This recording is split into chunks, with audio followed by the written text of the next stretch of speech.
Episode 17, Escaping a Deserted Island. Welcome back, adventurers.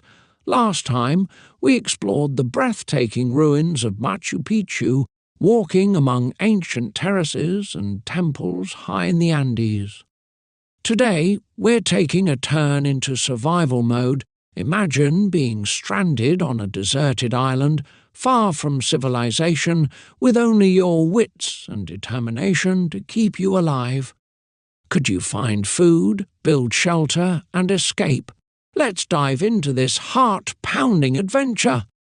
The sun was blinding as I opened my eyes. The sound of waves crashing against the shore filled my ears, and the salty breeze stung my skin.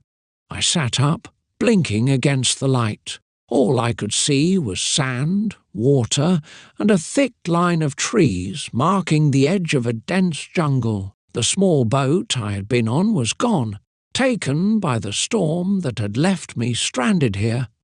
My first instinct was panic, but I forced myself to focus. "You can do this," I muttered, getting to my feet. I checked my pockets. Nothing but a soggy notebook and a lighter. Not much to work with, but it was a start. The first task was finding fresh water.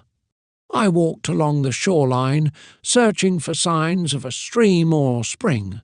The heat was intense, and the sand burned my feet even through my shoes. After what felt like hours, I found a small stream trickling out of the jungle. The cool water tasted like hope. Next was shelter. The jungle was thick with vines, fallen branches, and palm leaves, everything I needed to build a simple hut. My hands ached as I worked, tying the vines together and weaving the leaves into a makeshift roof. By the time I finished, the sun was setting, casting the sky in shades of orange and pink. I sat under my shelter, watching the waves and feeling a small sense of accomplishment. The night was not as peaceful. Strange noises echoed from the jungle, chirps, rustles, and an occasional howl that made my blood run cold. I kept my fire going, its warmth and light my only comfort.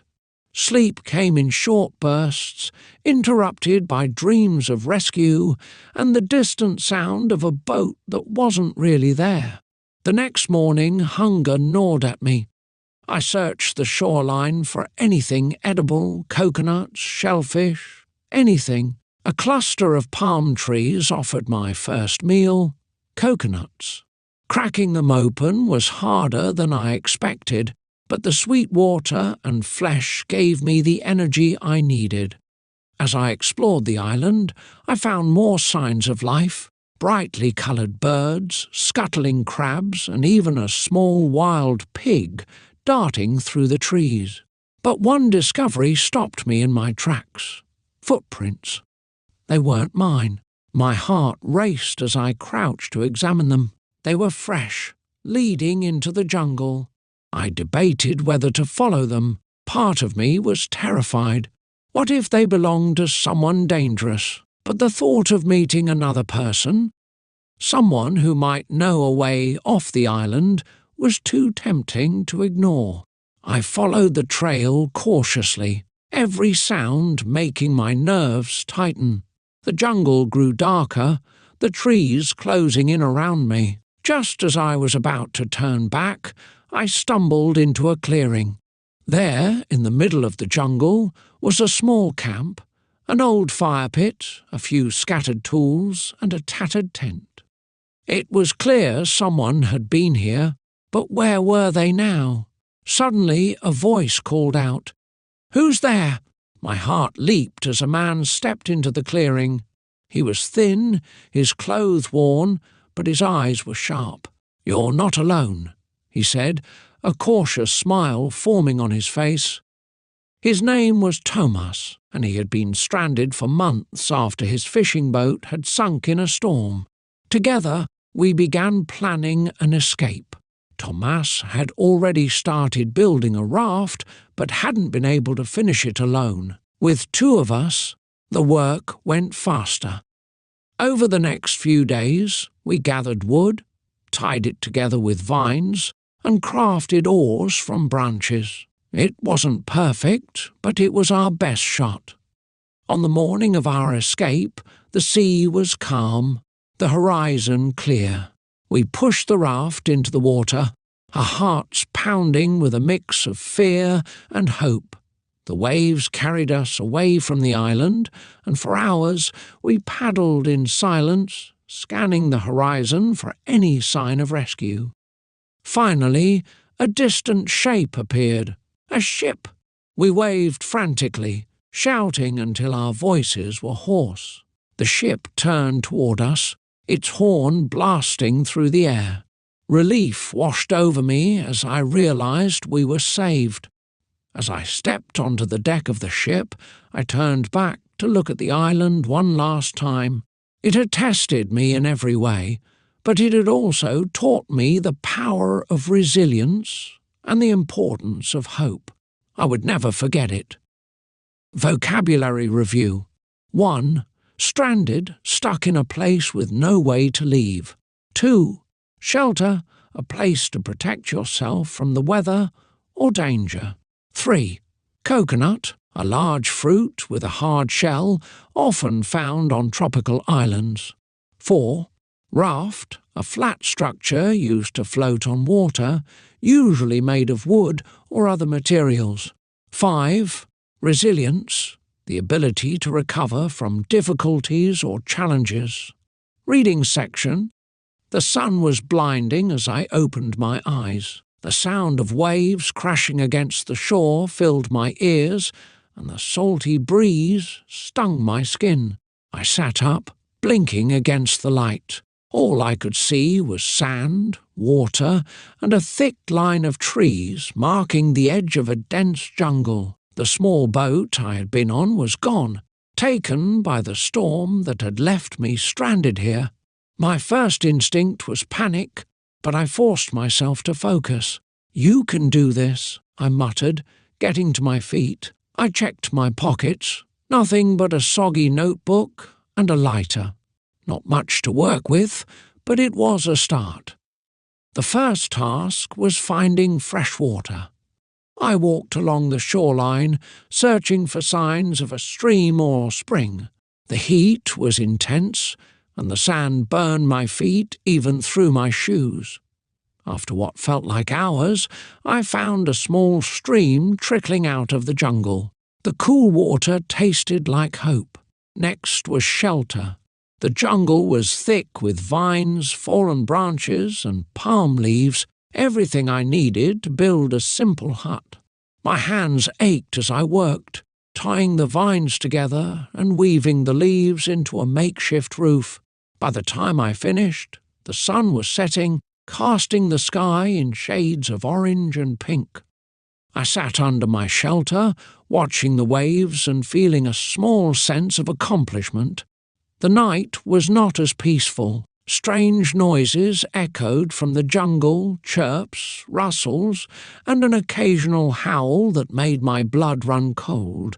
I kept my fire going, its warmth and light my only comfort. Sleep came in short bursts, interrupted by dreams of rescue and the distant sound of a boat that wasn't really there. The next morning, hunger gnawed at me.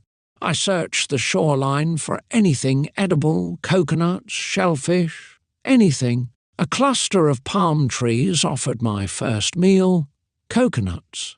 Cracking them open was harder than I expected, but the sweet water and flesh gave me the energy I needed. As I explored the island, I found more signs of life, brightly coloured birds, scuttling crabs, and even a small wild pig darting through the trees. But one discovery stopped me in my tracks. Footprints. They weren't mine. My heart raced as I crouched to examine them. They were fresh, leading into the jungle. I debated whether to follow them. Part of me was terrified. What if they belonged to someone dangerous? But the thought of meeting another person, someone who might know a way off the island, was too tempting to ignore. I followed the trail cautiously, every sound making my nerves tighten. The jungle grew darker, the trees closing in around me. Just as I was about to turn back, I stumbled into a clearing. There, in the middle of the jungle, was a small camp, an old fire pit, a few scattered tools, and a tattered tent. It was clear someone had been here, but where were they now? Suddenly a voice called out, "Who's there?" My heart leaped as a man stepped into the clearing. He was thin, his clothes worn, but his eyes were sharp. "You're not alone," he said, a cautious smile forming on his face. His name was Thomas, and he had been stranded for months after his fishing boat had sunk in a storm. Together, we began planning an escape. Thomas had already started building a raft, but hadn't been able to finish it alone. With two of us, the work went faster. Over the next few days, we gathered wood, tied it together with vines, and crafted oars from branches. It wasn't perfect, but it was our best shot. On the morning of our escape, the sea was calm, the horizon clear. We pushed the raft into the water, our hearts pounding with a mix of fear and hope. The waves carried us away from the island, and for hours we paddled in silence, scanning the horizon for any sign of rescue.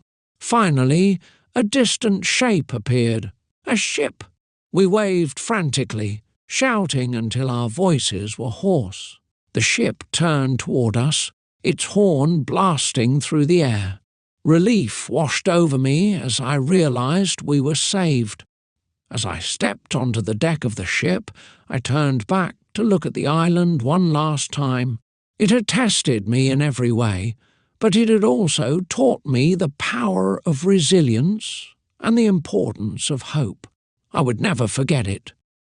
Question: if you were stranded on a deserted island, what would you do first? Look for food, build shelter, or try to signal for rescue? Why?